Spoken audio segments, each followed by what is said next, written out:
You hate government, one of them libertarian types, or maybe you just can't stand the president, gun grabbers, or warmongers. Me too. That's why I invented LibertyStickers.com. Well, Rick owns it now, and I didn't make up all of them, but still, if you're driving around and want to tell everyone else how wrong their politics are, there's only one place to go. LibertyStickers.com has got your bumper covered. Left, right, libertarian, empire, police, state, founders, quotes, central banking. Yes, bumper stickers about central banking. Lots of them. And, well, everything that matters. LibertyStickers.com. Everyone else's stickers suck.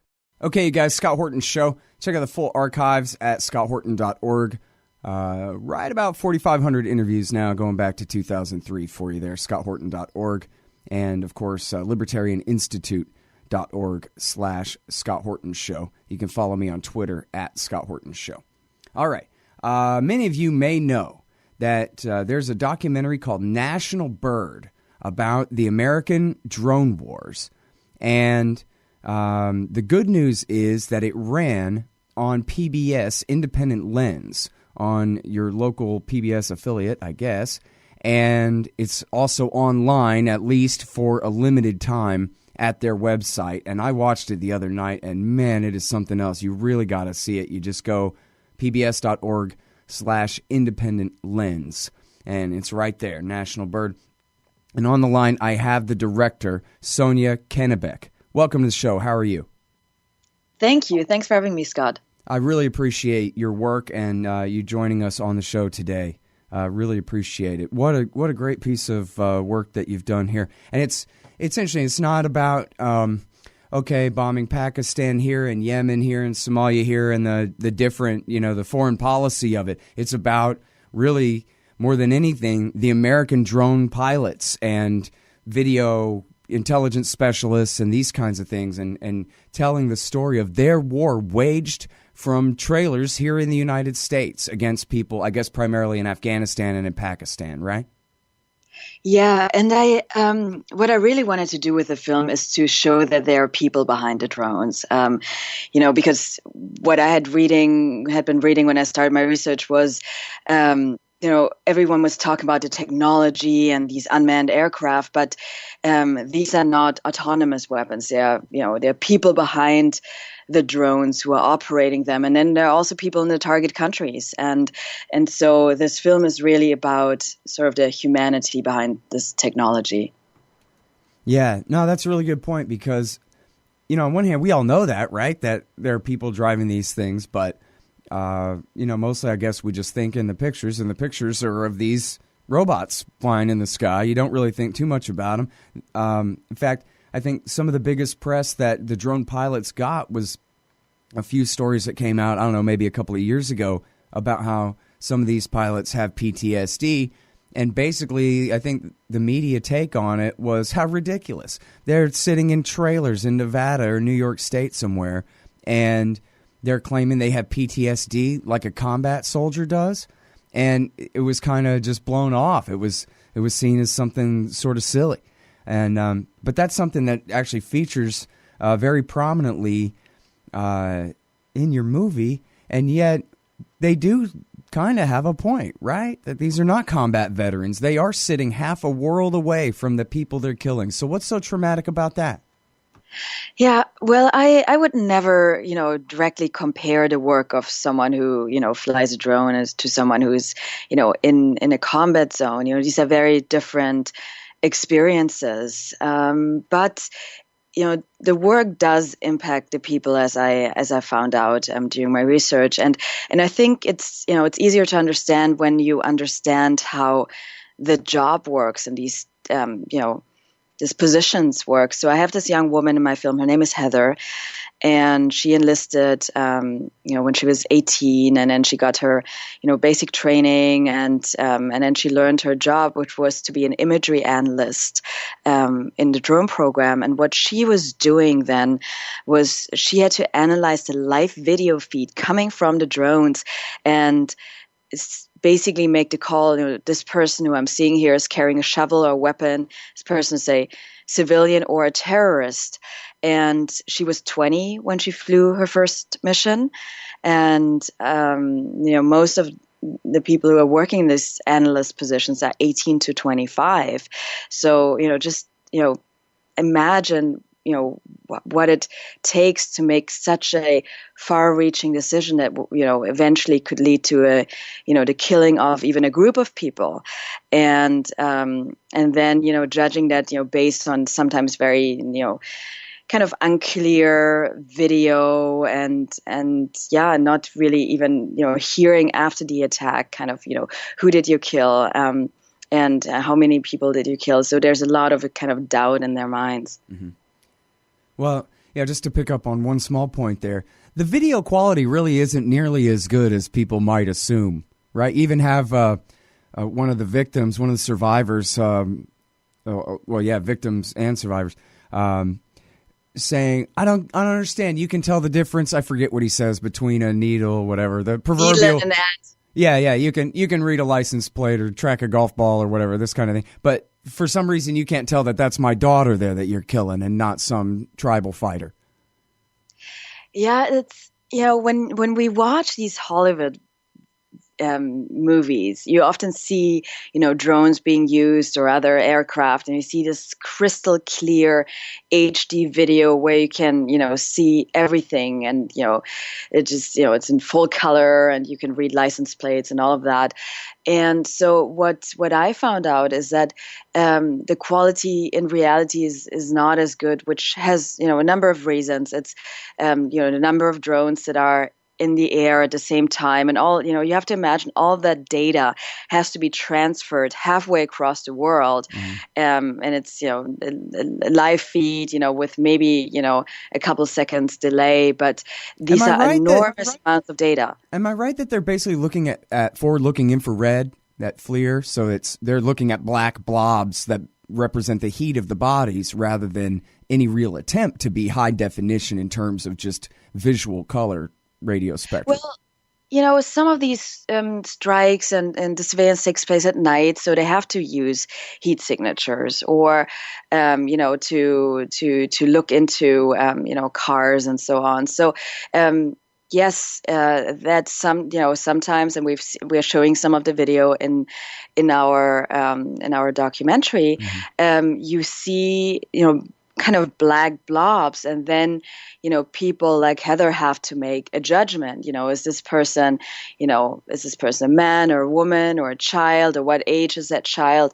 So you can imagine that is a very, very complicated decision to make. And then the other thing that I think is also traumatizing is that after the strike happened, there's from the air an assessment that the imagery analysts have to make. They have to count the body parts, and they sort of have to follow through after the strike and watch people come and pick up the body parts and bury them, and sometimes have funerals.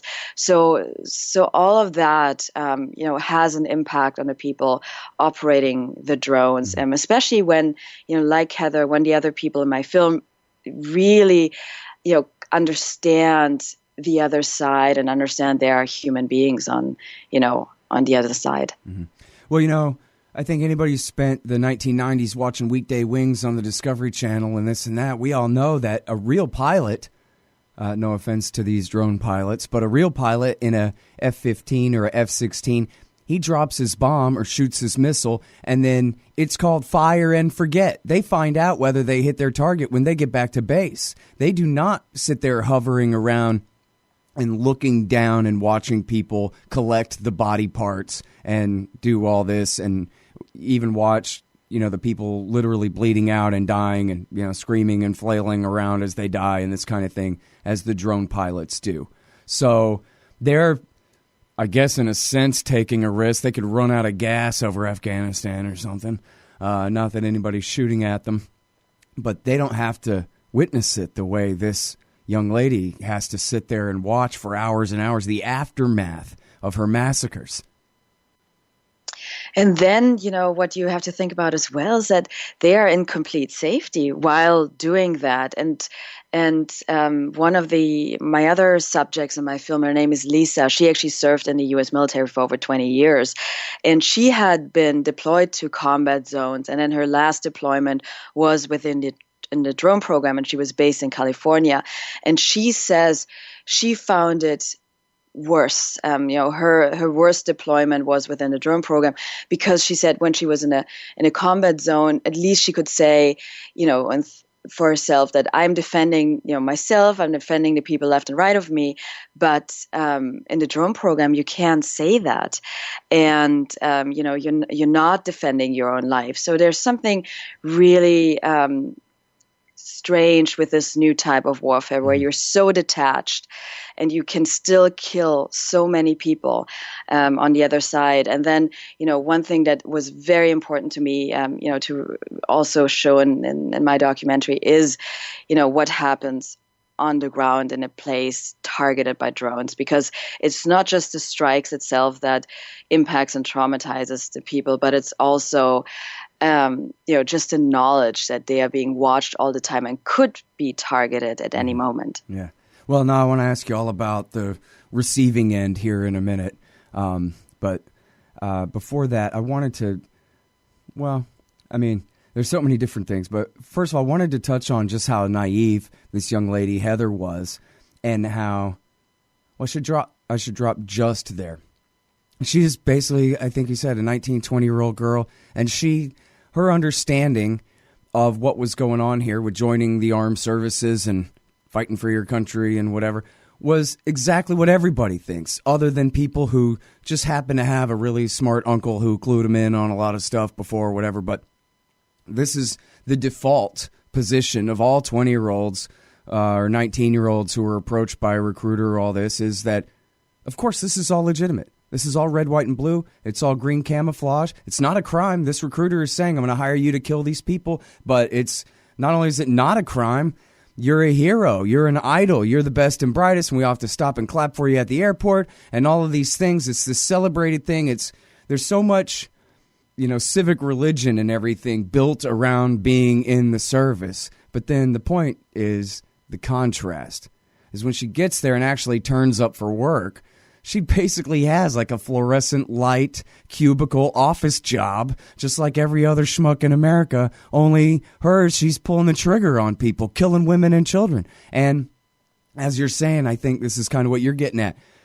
When you're actually there, at least you can rationalize, never mind, why the politicians sent you there or anything, but at least you're fighting for your buddies to either side and that kind of thing. But just the surreality of going from naive high school graduate who assumes that everything here is on the up and up, right? Because everyone in town seems to think so, and that kind of deal, to actually living this way. You could see why, and you talk about this in the film, that she ended up suicidal, not that her commanding officers cared, that she might kill herself, at any day. And it was not just her. When I first met Heather, she had just left the military. She had at that time already lost 3 friends, fellow airmen, to suicide. So it wasn't just her struggling with her job and her position. So I think, it's really important that the military looks at, this work closer and provides the help that the people need. And also maybe, consider all of the, the full implications, strategic implications of using this type of weapon. Because, I do understand kind of why and how drones are, so easy to use, because you're not putting boots on the ground, you're not putting anyone in immediate danger. But the final strategy should be to keep, us all safer and reduce terrorism. And that's really my question, the drone program has been, active for a very long time, over 10 years. So has it actually, had this effect? Is it reducing, or is it in fact increasing terrorism?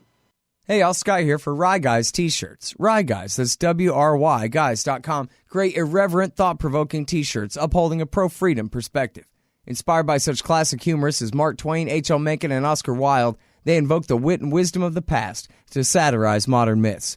These high-quality shirts for men and women look good and feel good, and they make great gifts. Use the coupon code SCOTT for 15% off. Rye Guys t-shirts at ryeguys.com. That's WRY guys.com. Mm-hmm. Well, of course, as they say, they don't really have the metrics. They can't really know that. We can certainly count quite a few terrorists who have attacked or attempted to attack the United States who cited the drone wars in Afghanistan and in Pakistan. Zazi and Omar Mateen, and I forgot the guy that set off the bombs in New York and New Jersey just last year. And they keep citing Afghanistan. They keep citing drone wars. Of course, Faisal Shahzad, that tried to blow up Times Square in 2010, cited a drone attack in Pakistan that he was witness to the aftermath of it when he went home to visit family there. So you're certainly right that it's an important question, and it's hardly settled when they say, oh, yeah, no, this is surgical. We're just getting rid of tying up the last few loose ends and eliminating the last few bad guys in the world. That's not how it works. Yeah, and I actually want to get back to what you said earlier too about the the recruitment, because I'm showing in my film, I'm showing recruitment videos, and they look exciting, they look clean, they look like video games essentially, Right. and they're made for young people, and then the military goes out and goes into areas to recruit where a lot of people are in desperate situations. It's so expensive to go to college and have opportunities, and then of course everyone I think, or most people who actually end up enlisting, they also want to do something good for their country and a service to their country. At least all the three veterans in my film had that motivation.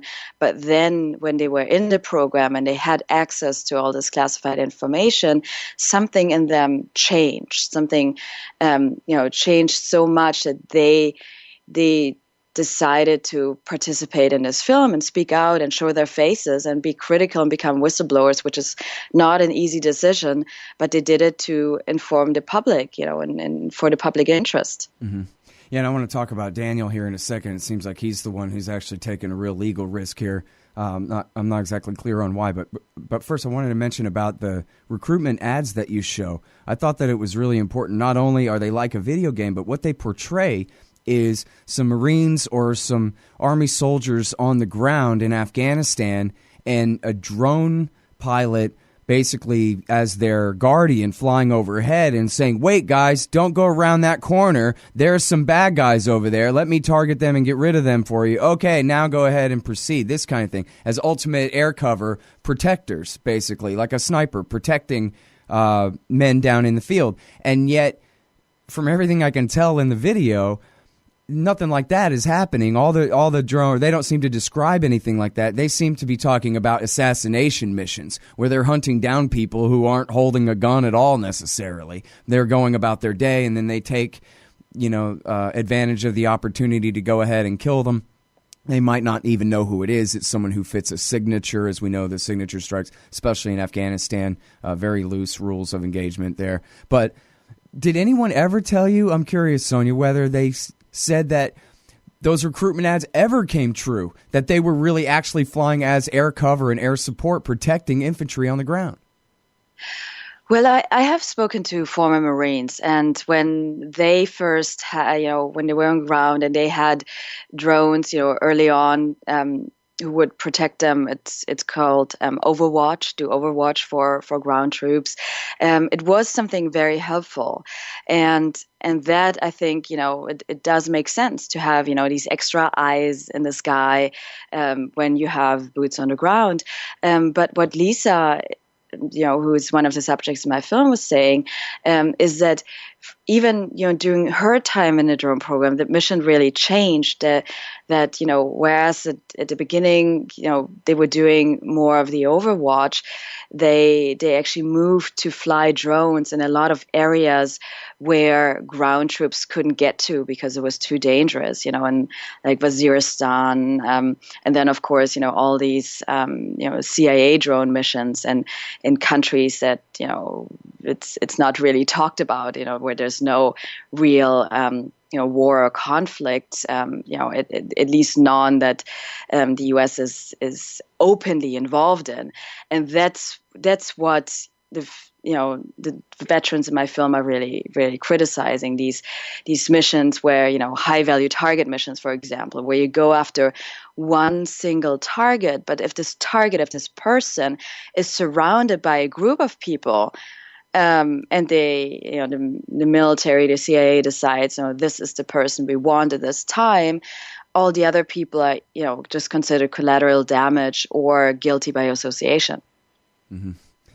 And yeah, no, that was something that Daniel talked about in the movie there. And I think it was right kind of in that same conversation. He talks about how there are really no consequences. In fact, Heather talks about how she would have to stop them. No, their children don't do it. But that they all the time wanted to push the envelope, the actual trigger pullers, on who they would bomb. And she was constantly having to try to rein them in. And she said is in there that people get a raise, you get a promotion based on body count, based on number of kills. And so all the incentive is to keep going and going. And then Daniel says on the other end, there's no consequences if they do the wrong thing and if they kill innocent people. And so all the commanders are emboldened. It's like a scene out of Catch-22 or something where the guy just comes in and demands higher quota returns from everybody under him, and never mind who's actually getting killed down there.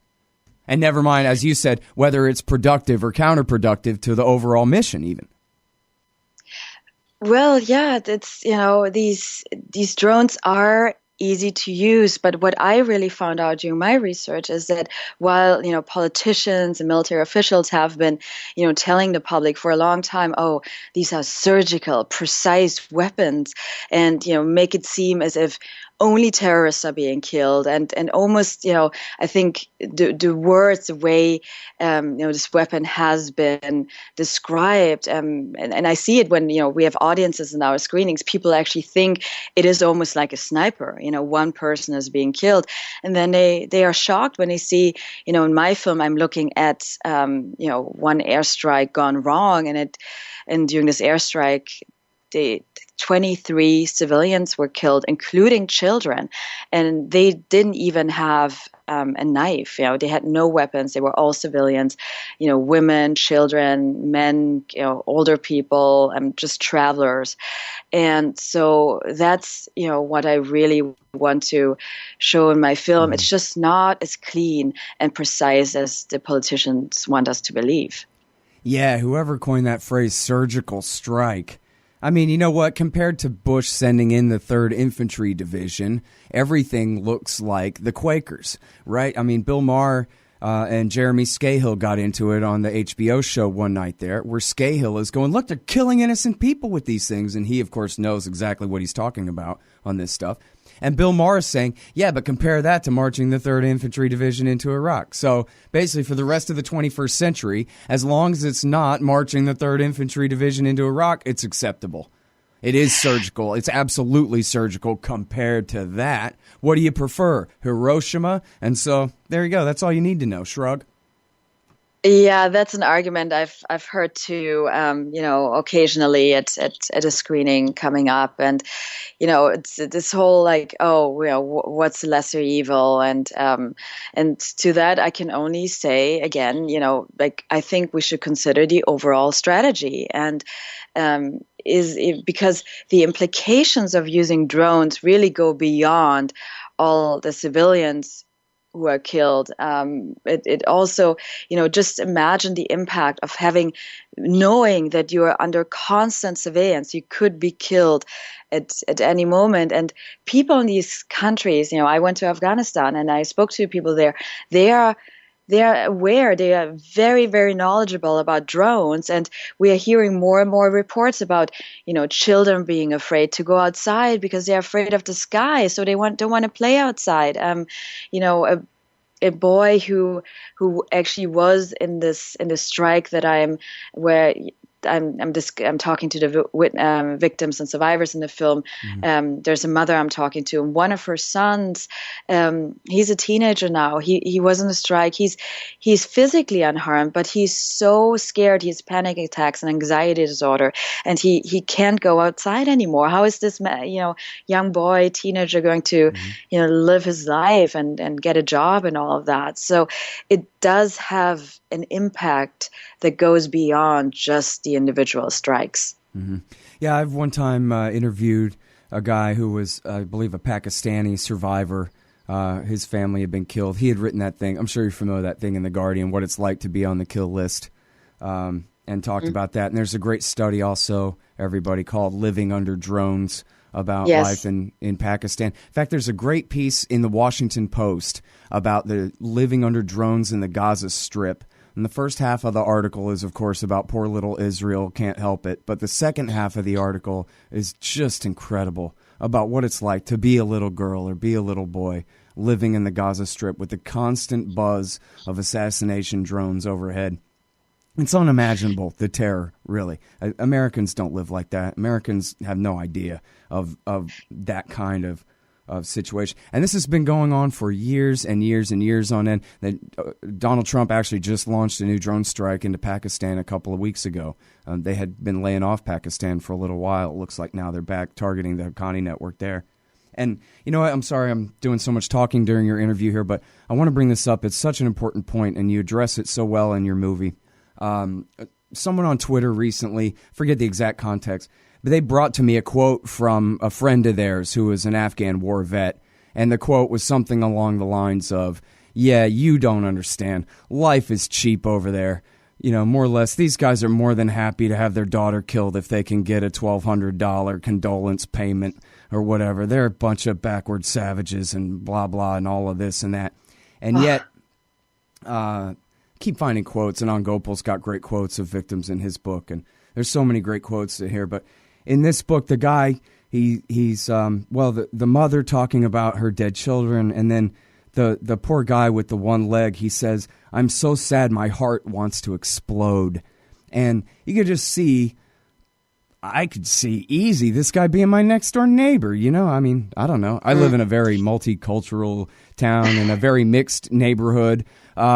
This guy could be anybody. He's no different. I'm supposed to believe that he's the savage and that the high-tech Americans who destroyed his entire family, 20-something victims in his family, and left him maimed like this for the rest of his life, we're the ones who are the civilized enlightenment, individual human rights and this and that. And he's the backwards barbarian who we have to be protected from. And am I reading that right? Meanwhile, if you give him a chance to tell the story, he's as heartbroken as any person would be upon the death of their child. Give me a break. Yeah, and that's what we, really saw, and it was heart-wrenching when we did the interviews with the survivors, because first of all, we were thankful that they traveled to us and traveled 3 days and 3 nights, because it would have been too dangerous for us to go to where they are living in a very rural area.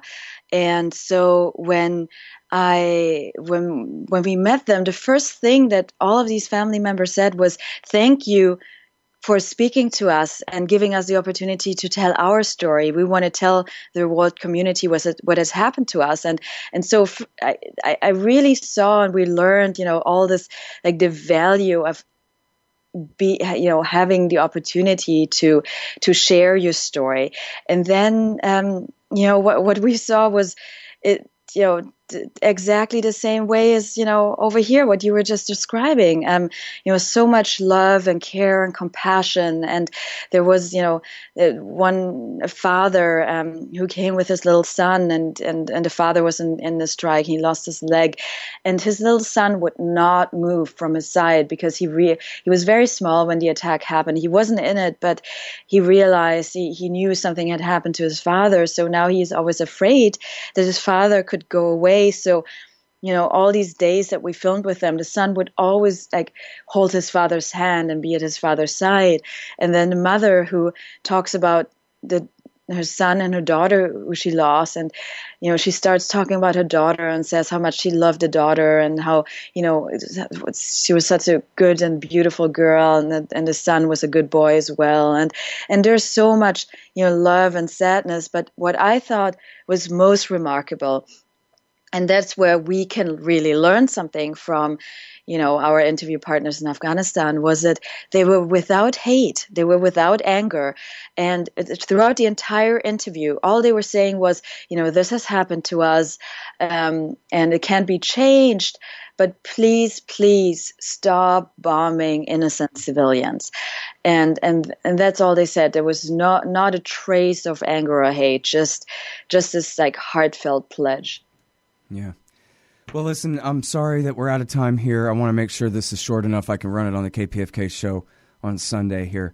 But I think I have the contact information for Lisa Link, so I think I'm going to follow up and yes, see please. if I can get her on and talk about that. But she's wonderful. She has such, she has had such a long experience in military for over 20 years.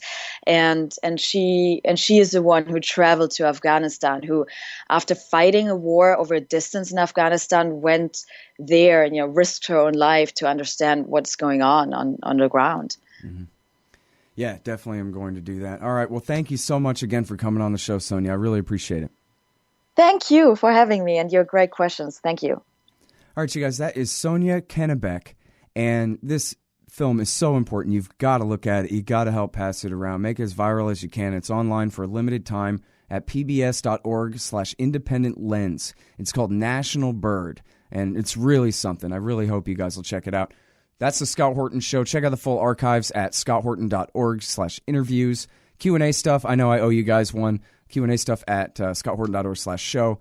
And everything goes up first at the Libertarian Institute site, libertarianinstitute.org. Follow me on Twitter at Scott Horton Show. Thanks, you guys. Hey, Al Scott here. If you've got a band, a business, a cause, or campaign, and you need stickers to help promote, check out thebumpersticker.com at thebumpersticker.com. They digitally print with solvent ink, so you get the photo quality results of digital with the strength and durability of old-style screen printing. I'm sure glad I sold thebumpersticker.com to Rick back when. He's made a hell of a great company out of it, and there are thousands of satisfied customers who agree with me, too. Let thebumpersticker.com help you get the word out. That's thebumpersticker.com at thebumpersticker.com. Hey, Al Scott here. On average, how much do you think these interviews are worth to you? Of course, I've never charged for my archives in a dozen years of doing this, and I'm not about to start. But at patreon.com/Scott Horton Show, you can name your own price to help support and make sure there's still new interviews to give away. So what do you think? 2 bits? $1.50? There are usually about 80 interviews per month, I guess, so take that into account. You can also cap the amount you'd be willing to spend in case things get out of hand around here. That's patreon.com/Scott Horton Show. And thanks, y'all.